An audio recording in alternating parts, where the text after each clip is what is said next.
পৃথিবীবাসী, আমি জান্নাতের মালিক, আমি জান্নাত সকলের কাছে বিক্রি করব না। আমি ফেরাউনের কাছে, নমরুদের কাছে, আমি কারুনের কাছে আমি আল্লাহ আমার জান্নাত বিক্রি করব না। আমি আবু জাহেল উতবা সাইবার কাছে আমি আল্লাহ আমার জান্নাত বিক্রি করব না। আমি কার কাছে বিক্রি করব রে? আমার আল্লাহ কো আমার জান্নাত অনেক মূল্যবান জিনিস। তোমরা যদি মনপুরের বাজারে যাও, অষ্টগ্রাম বাজারে যাও, বাজারে গেলে এই ফেরাউন না কাদিয়ানি গেল, হিন্দু বৌদ্ধ গেল, মাল কিনার সহজ যদি টাকা থাকে, পয়সা থাকে, আমার আল্লাহ কো আমার জান্নাত আমি সবার কাছে বিক্রি করব না, পাইকারি দরে বিক্রি করব না। আমি আমার জান্নাত আমি আমার মুমিন বান্দা বান্দির কাছে বিক্রি করব। কার কাছে বিক্রি করব? মুমিন বান্দা বান্দির কাছে। কি মাগনা? মনপুর বাজারের মাল কি মাগনা পাওয়া যায় না টাকা পয়সা লাগে? আমার আল্লাহ কো আমিও আমার মুমিন বান্দা বান্দির কাছে মাগনা বিক্রি করব না। আমার আল্লাহ নিজেই বলেন, ইন্নাল্লাহ আশতারা মিনাল মুমিনিনা আনফুসাহুম ওয়া আমওয়ালাহুম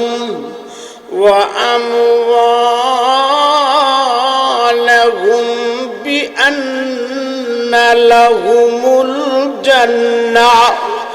ও মুমিন রে, তুমি যদি আমাকে জান দাও রে, ও মুমিন তুমি যদি আমাকে মাল দাও, আমার দেওয়া জান এবং মাল থেকে যদি আমার রাস্তায় খরচ করো, আমি আল্লাহকে যদি আমার দেওয়া জান এবং মালটা আমাকে দাও, মুমিন রে,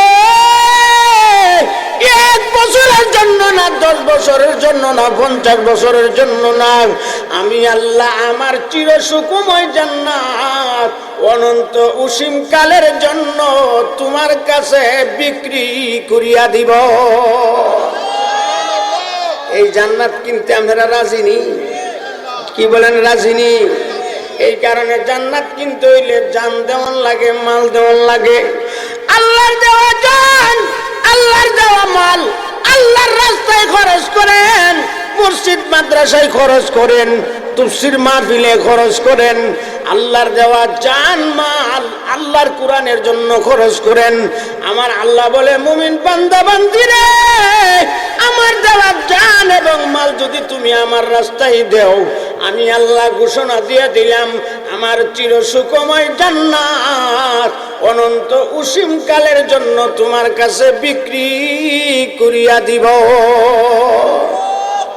এই কারণে ভাই আমরা বেশি দিন থাকবো না। একটা কথা আমরা আজকে একটা সবক নেই, আমি লম্বা বয়ান করব না, সবকটা ভালো করে শুনবেন।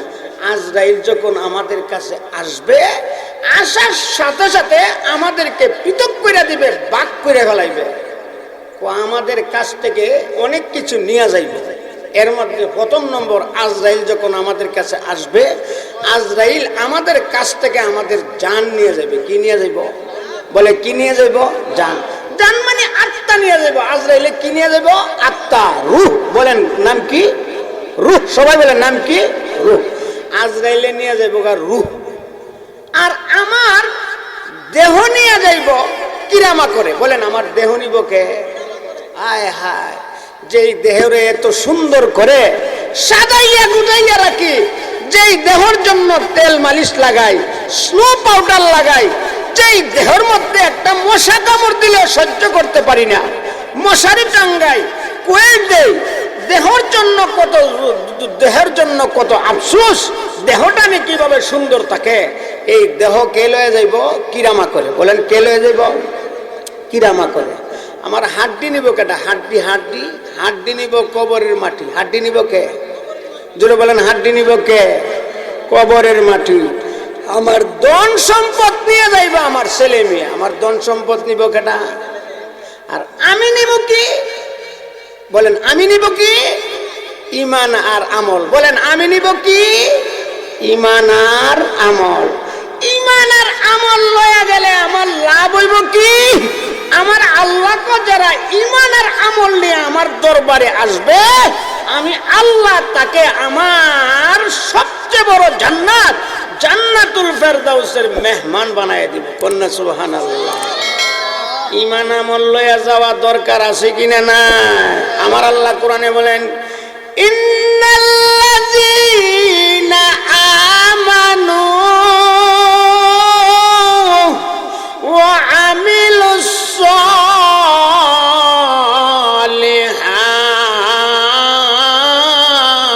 সালিহাত কানাত লাহুম জান্নাতুল ফিরদাউসি নুজুলা।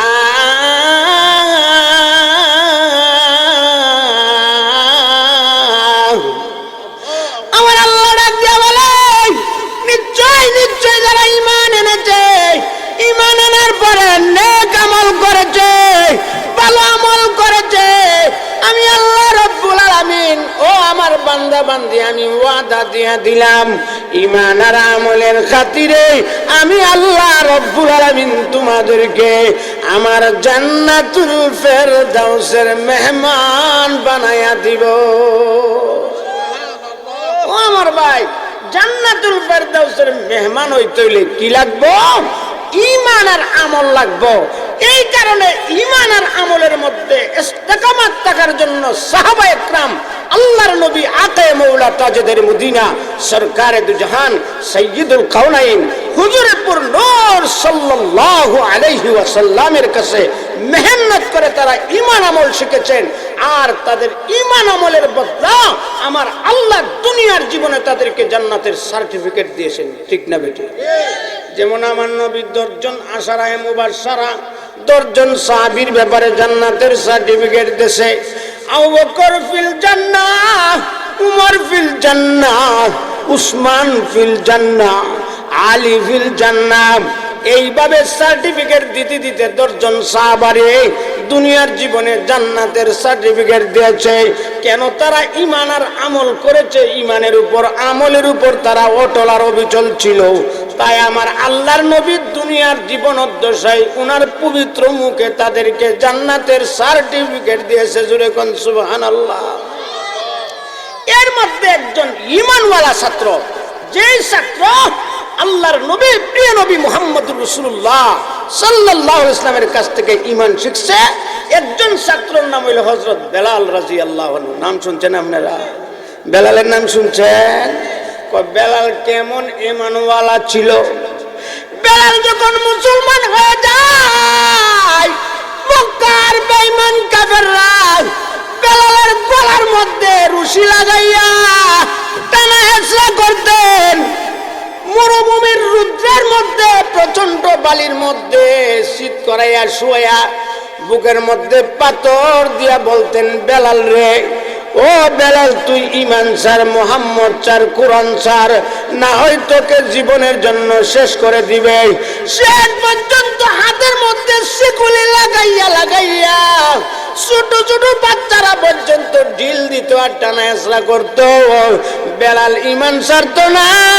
বেলালের মুখ দিয়া পড়তো শুধু আর কইতো, আহাদ আহাদ আহাদ, লা ইলাহা ইল্লাল্লাহ, লা ইলাহা ইল্লাল্লাহ, লা ইলাহা ইল্লাল্লাহ, লা ইলাহা ইল্লাল্লাহু মুহাম্মাদুর রাসূলুল্লাহ সাল্লাল্লাহু আলাইহি ওয়াসাল্লাম।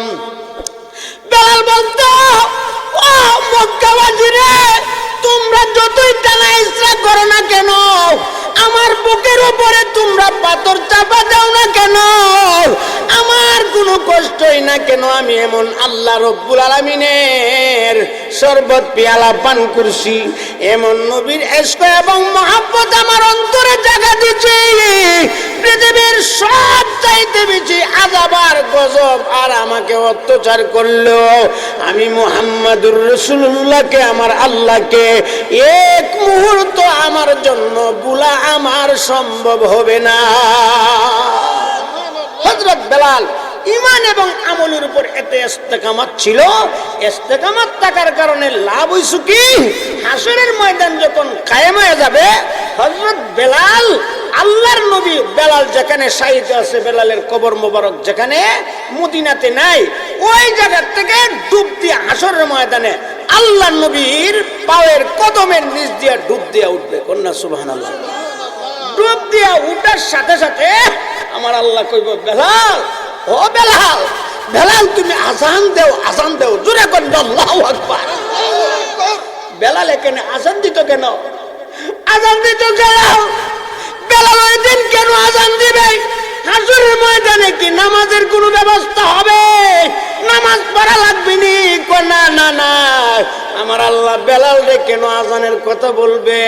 আল্লাহু আকবার। আমার আল্লাহ পৃথিবীর সমস্ত মানুষকে জানাইতে চাই, আমার বেলাল যে হাসরের ময়দানে উপস্থিত হয়েছে এই কথাটা জানাইয়া দেই।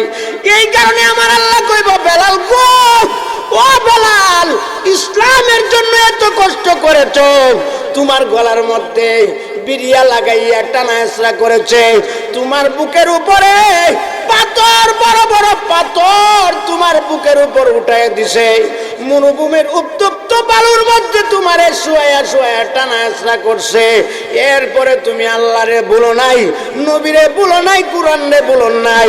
বেলাল রে, ও বেলাল, আজকে হাসরের ময়দানে আজান দিয়ে দাও, যেন সারা পৃথিবীর মানুষ বুঝতে পারে হযরত বেলাল আল্লাহর হাসরের ময়দানে উপস্থিত হয়েছে।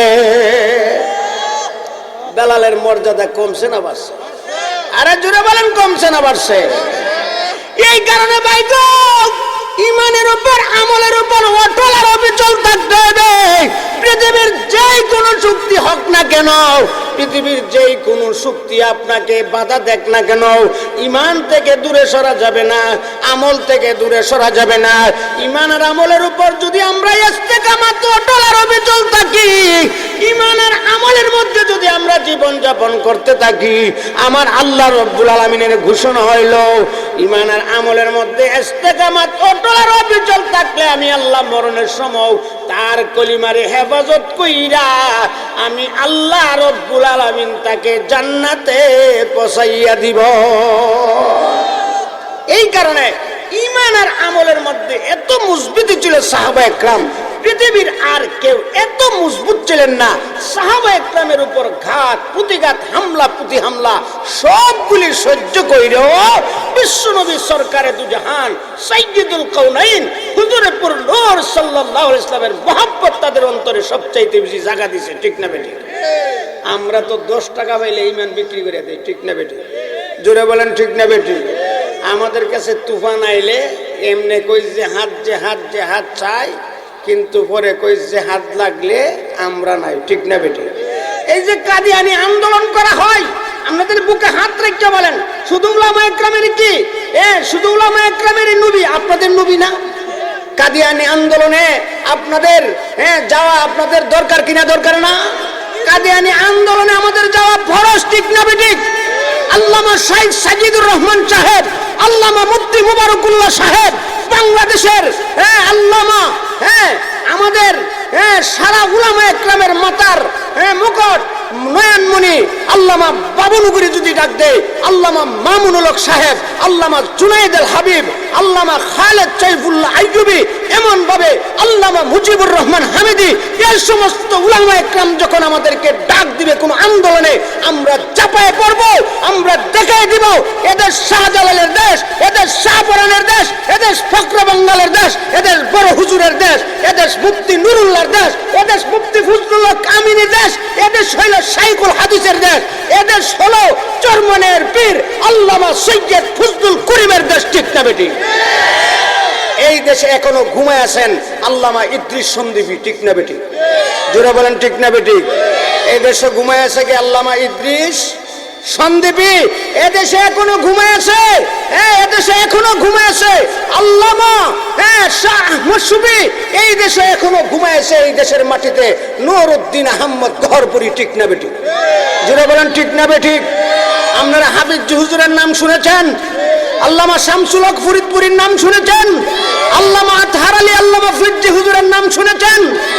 এই দেশ ফিরজি হুজুরের দেশ, এই দেশ শামসুল হক ফরিদপুরীর দেশ, এই দেশ হাফিজ হুজুরের দেশ, এই দেশ ফখরে বাঙ্গালার বড় হুজুর আর মুফতি নুরুল্লাহর দেশ।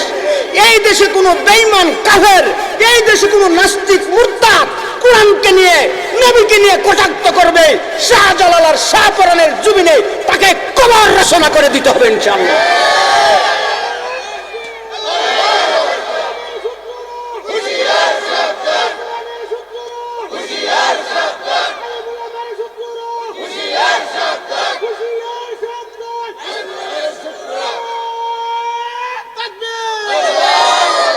মাশাআল্লাহ। ভাইয়ের নাম কি? মোহাম্মদ ফিরোজ মিয়া। এমন জুস তাহন লাগবো, ঠিক না বেঠি? আরে জোরে বলেন ঠিক না বেঠি? আমরা ফখরে বাঙ্গালের আওলা, ঠিক না বেঠি? আমরা রুইসুল মুফাসসিরিন বড় হুজুরের আওলা। আমাদেরকে মুফতি নুরুল্লাহ সাহেব শিক্ষা দিয়ে গেছে, আমাদেরকে মুফতি ফজলুল হক আমিনী শিক্ষা দিয়ে দিছে। বাতিলের সাথে আপোষ করা যাবে? বলেন বাতিলের সাথে আপোষ করা যাবে? বেঈমান কাফের মুরতাদ নাস্তিকদের সাথে আমরা দুর্বার আন্দোলন করব। এরপরে আমরা শাহজালাল আর শাহপরানের জমিনে আমরা টিকে থাকবো, ঠিক না বেটি? এই কারণে আমি আপনাদেরকে বলতে চাই, সাহাবা ইকরাম রাদিয়াল্লাহু আজমাইন তারা কত কষ্ট করেছেন, এরপরে ইমানের উপর অটল আর অবিচল রয়েছেন। আমার আল্লাহ তাদের ইমান আর আমলের উপর অবিচল অটল থাকার কারণে আমার আল্লাহ তাদেরকে জান্নাতি বানিয়ে দিয়েছে, ঠিক না বেটি? একজন সাহাবী ছিল, নাম ছিল খাব্বাব। নাম ছিল কি? আরে জোরে বলেন, নাম কি? খাব্বাব। হযরত খাব্বাব রাদিয়াল্লাহু আনহু ৬ষ্ঠ নম্বর সাহাবী ছিলেন। হযরত সাইয়্যিদিনা উমর রাদিয়াল্লাহু আনহু ইসলামের দ্বিতীয় খলিফা, সারা বিশ্ব যার আঙ্গুলের ইশারায় চলতেন। হযরত উমর রাদিয়াল্লাহু আনহু জিজ্ঞেস করে, ভাই খাব্বাব, ও ভাই খাব্বাব, আপনি তো মুসলমান হয়েছেন কয়েকজনের পরেই, ভাই ইসলামকে ধরে রাখতে, ইমানকে ধরে রাখতে কিছু কষ্ট হয়েছে নি? একটু বর্ণনা দেন না। আল্লাহু আকবার, জোরে বলেন আল্লাহু আকবার। হযরত খাব্বাব বলে, উমর রে ওয়াজ করলে কোনো কাম হইতো না, আমি বুঝাইলে কোনো কাম হইতো না। উমর, ও উমর, আমার পেটটুকে একটু দেখো, আমার কাপড়টুকু একটু উঠাও। পিঠের কাপড় উঠানোর সঙ্গে সঙ্গে হযরত উমর বেহুশ হয়ে গেলেন। কন্যা সুবহানাল্লাহ। ওরে ভাই খাব্বাব, ভাই খাব্বাব, আমি উমর আমার জীবনে কত ফিট দেখছি, তোমার মতন ফিট জিন্দেগিতে আর কোনোদিন দেখি না। ওরে ভাই খাব্বাব, ও খাব্বাব, তোমার পিঠের মধ্যে কোনো গোশত নাই। ও ভাই খাব্বাব রে, শুধু হাড্ডিগুলি আর মেরুদণ্ড দেখা যায়, তোমার পিঠে কোনো গোশত নাই। ব্যাপার কি হইল ভাই বলো? ও ভাই উমর রে, 6 জন মুসলমানের পরে 5 জন মুসলমানের পরে আমি 6ষ্ঠ নম্বর মুসলমান। ভাই খাব্বাব রে, আমি 6ষ্ঠ নম্বর মুসলমান। আমি যখন ইসলাম ধর্ম গ্রহণ করেছি, আমার প্রিয় নবী রাহমাতাল লিল আলামিনের দরবারে যখন আমি ইসলাম গ্রহণ করেছি, আমি তাওহীদের কালিমা পড়েছি, লা ইলাহা ইল্লাল্লাহু মুহাম্মাদুর রাসূলুল্লাহ। ও ভাই উমর, আমি কালিমা পড়ার পরে মক্কার বেঈমান কাফেররা আমাকে জিনজিলে দিয়ে হাতে পায়ে বন্ধন করেছে, আমাকে হাত পাও বেঁধেছে, আমাকে হাত পাও বেঁধে কয়লাকে গরম করেছে, কয়লার মধ্যে আগুনগুলিকে প্রজ্বলিত করেছে। আগুনের প্রজ্বলিত কয়লার মধ্যে আমারে শীত করাইয়া শুয়াইয়া দিয়া কয়, খাব্বাব, হয় জীবন শেষ হবে, না হয় মুহাম্মাদুর রাসূলুল্লাহরে ত্যাগ করো, না হয় কলিজায় কয়লার উপরে তাইকা তোমার জীবন বিনষ্ট হয়ে যাইবে। হাত পাও বান্ধা, কোনো নড়াচড়া করতে পারি না। আমার পিঠের মধ্যে জ্বলন্ত কয়লা, আমার পিঠের মধ্যে লাইগা লাইগা জ্বলন্ত কয়লাগুলি আমার শরীরের গোশত এবং সুবড়িগুলি গুলিয়া গুলিয়া ওই অগ্নি সংযুক্ত কয়লা একদম নিভিয়া গেছে। এরপরে আমি তাওহীদের কালিমা বলি না। ইন্নাল্লাযীনা আমানু ওয়া আমিলুস সালিহাতি কানাত লাহুম জান্নাতুল ফিরদাউসি নুজুলা খালিদিনা ফিহা লা ইয়াবগুনা আনহা হিওয়ালা। জোরে কোন সুবহানাল্লাহ। যারা ইমানের উপর, যারা আমলের উপর অটল, যারা এই দুনিয়ার জীবনে আমার আল্লাহকে ভয় করবে, আমার আল্লাহকে ভয় করে আল্লাহর বিধানগুলি মানবে, 5 ওয়াক্তের নামাজ পড়বে, রমজানের রোজা রাখবে, বিবিকে এবং উপযুক্ত মেয়েকে পর্দা করাইবে, পুত্রবধূকে পর্দা করাইবে, যাকাত থাকলে যাকাত দিবে, হজ ফরজ হইলে হজ করবে এবং আল্লাহ এবং আল্লাহর রাসূলের উপর ঈমান আমল আনবে, ফেরেশতাদের উপর, নবীদের উপর ঈমান আনবে, আল্লাহর কিতাবের উপর ঈমান আনবে। ঈমান এবং আমলের মধ্যে মজবুতির সাথে ধরে রাখবে। আমার আল্লাহ কথারা দুনিয়ার জগতে আল্লাহ রাব্বুল আলামিনকে ভয় করবে, আল্লাহর বিধানগুলি মাইনা, আল্লাহর নিষেধগুলি ছাইরা আমার আল্লাহকে হাসরের ময়দান থেকে আমি একদল ফেরেশতা দিয়া তাদেরকে হাকাইয়া হাকাইয়া আমি আল্লাহ তাদেরকে জান্নাতের গেইটে পৌঁছাইয়া দিব। কই পৌঁছাইয়া দিব বলেন? কই পৌঁছাইয়া দিব? জান্নাতের গেইটে। এখানে বলা হয়েছে হাকাইয়া হাকাইয়া। যেমন ভাবে গরু ছাগল বেড়া বকরি কোন জায়গায় যাইতে চাই না, জোরপূর্বক না হয়।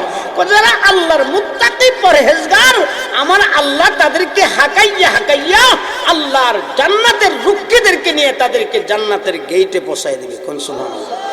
জান্নাতের গেইটে যখন পৌঁছাইবে, পৌঁছানোর সাথে সাথে জান্নাতের রক্ষীরা তাদের জন্য দাঁড়ায় যাইবে এবং তাদের সম্মানের জন্য তারা সালাম করতে থাকবে। কন্যা সুবহানাল্লাহ।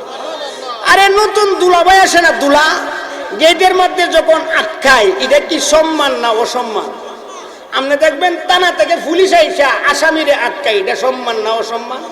অসম্মান।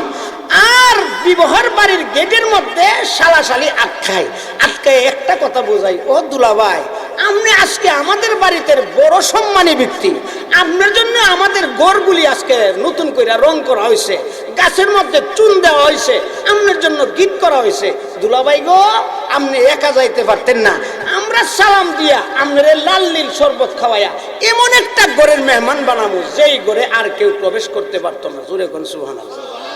আল্লাহর জান্নাতের ফেরেশতারও জান্নাতবাসীর দিকে সালাম দিব। কন্যা সুবহানাল্লাহ। সালামটা শুনবেন কেমন সালামটা? জোরে কোন আল্লাহু আকবার।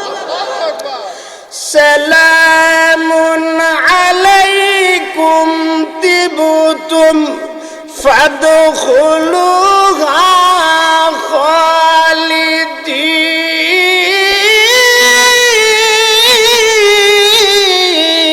খালিদিন। ফেরেশতারা সালাম দিয়ে দেবে, আসসালামু আলাইকুম। ও মুমিন গো, ও মুমিন, তুমি দুনিয়াতে পুত পবিত্র ছিলা। ও মুমিন গো, তুমি কবিরা গুনাহ করতা না। ও মুমিন গো, তুমি সুদের ব্যবসা করতা না। ও মুমিন, ইচ্ছা করলে তুমি ঘুষ খাইতে পারবা, আল্লাহরে ভয় কইরা ঘুষ খাইছো না। মুমিন গো, সকালবেলা যখন নামাজের জন্য ডাকা হইতো, মুয়াজ্জিন ডাক দিত, হাইয়া আলাস সালাহ, হাইয়া আলাল ফালাহ, আসো নামাজের দিকে, আসো কল্যাণের দিকে। এই ডাকটা মুয়াজ্জিন দিত না। মুয়াজ্জিন যেইভাবে নাকি মাইকের হরেন ব্যবহার কইরা দৈনন্দিন 5 বার ডাকতো, ওই মুয়াজ্জিনের মুখের সাথে আমার আল্লাহর কুদরতে মুখটা লাগায়া স্বয়ং আমার আল্লাহ তোমারে 5 বার ডাকতো।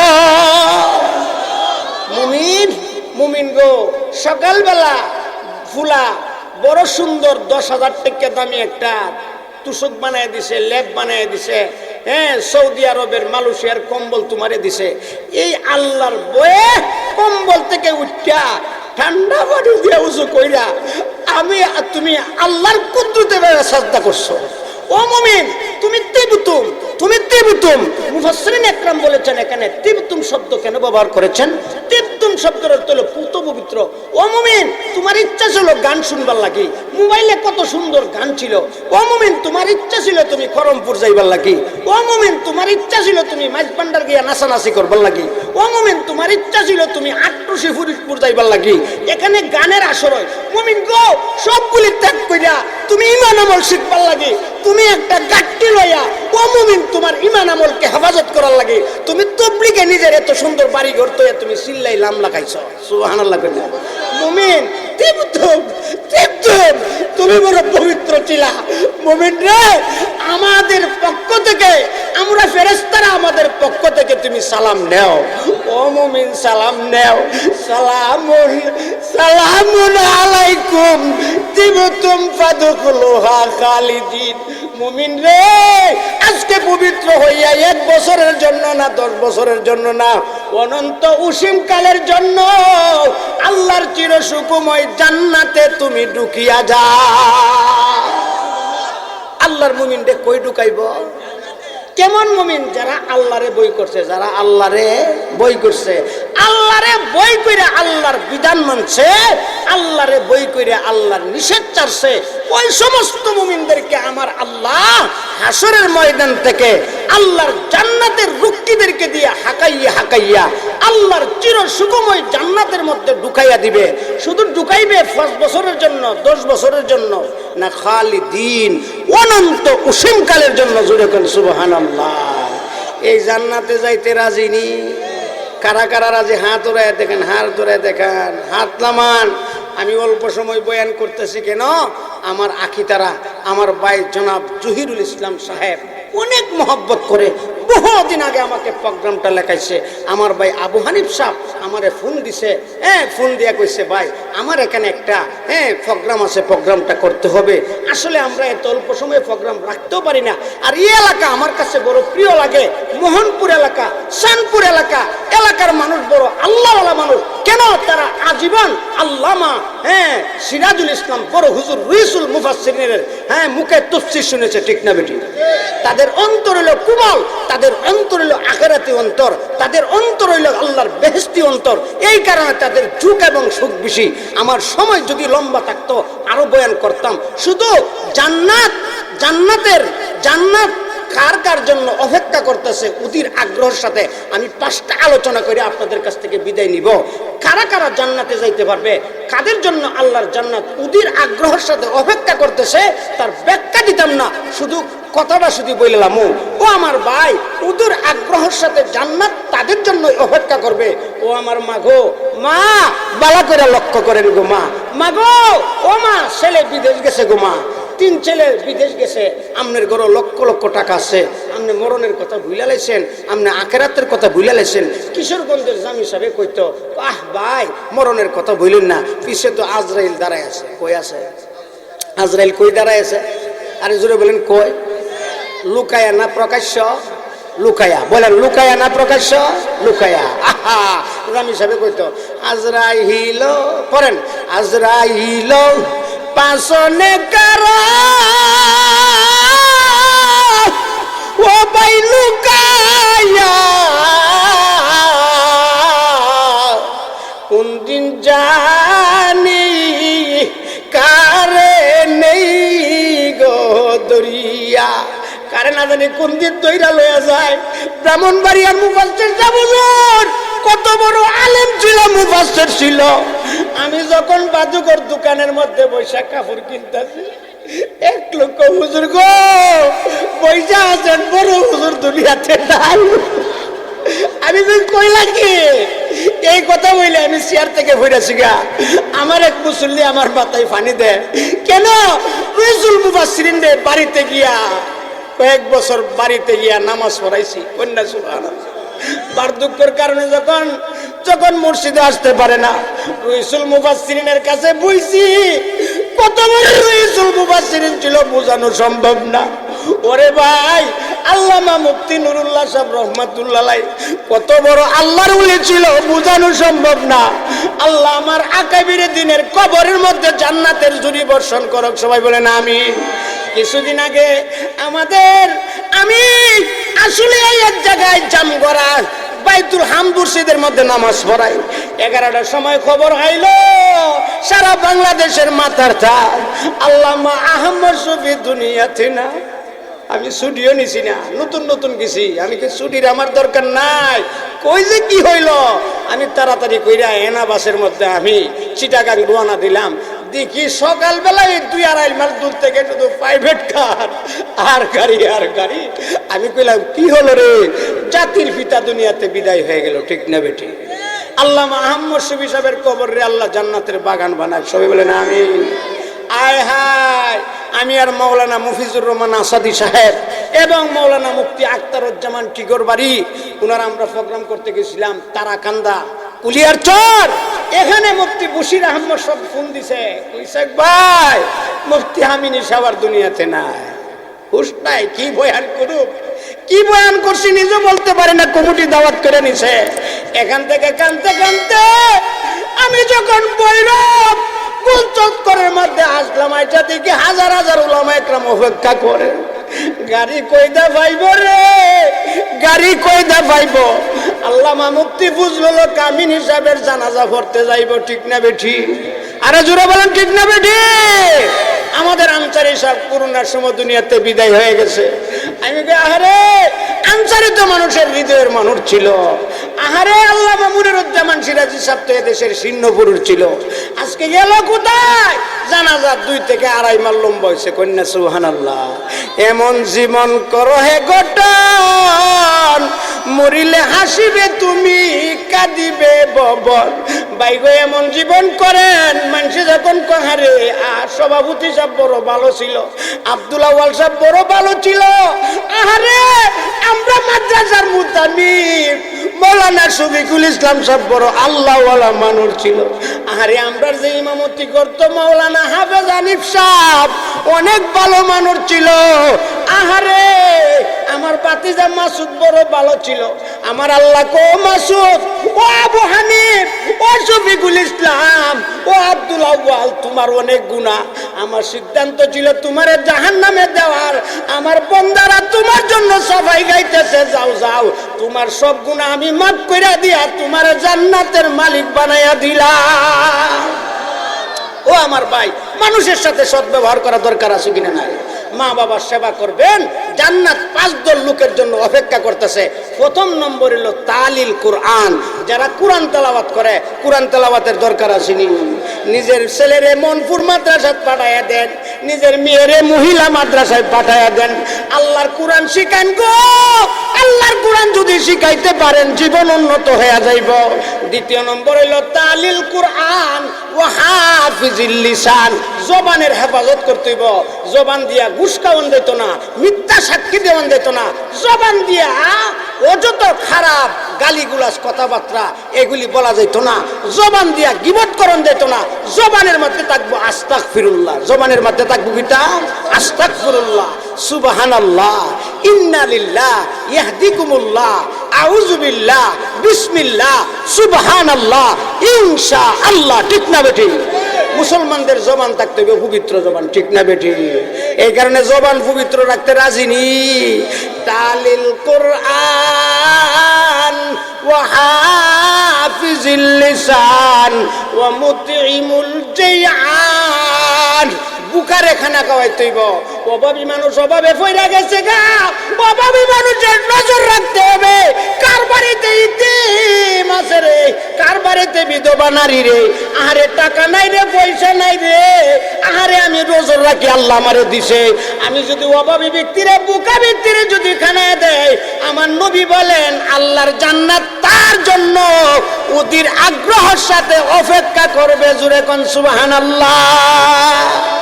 মুকসিলুরিয়ান, যাদের পরনো বস্ত্র নাই, কাপড় নাই, শীতে কাফে, বুড়া মানুষ, ছেলে রিক্সা চালায়, বাপের কাপড় কিনা দিতে পারে না। ও রিক্সাওয়ালা ভাই গো, রিক্সা চালায়, বাপের খেদমত করো, মায়ের খেদমত করো গো। মা বাবা বড় অমূল্য ধন, যারা যারা কাপড় জোড়াইতে পারে না, কাপড় কিনতে পারে না, আর এই তিন বাচ্চা কানতে যারা ঈদের মধ্যে নতুন কাপড় নাই, আপনি যদি সমর্থন থাকে ওই বাচ্চারে কাপড় কিনা দেন।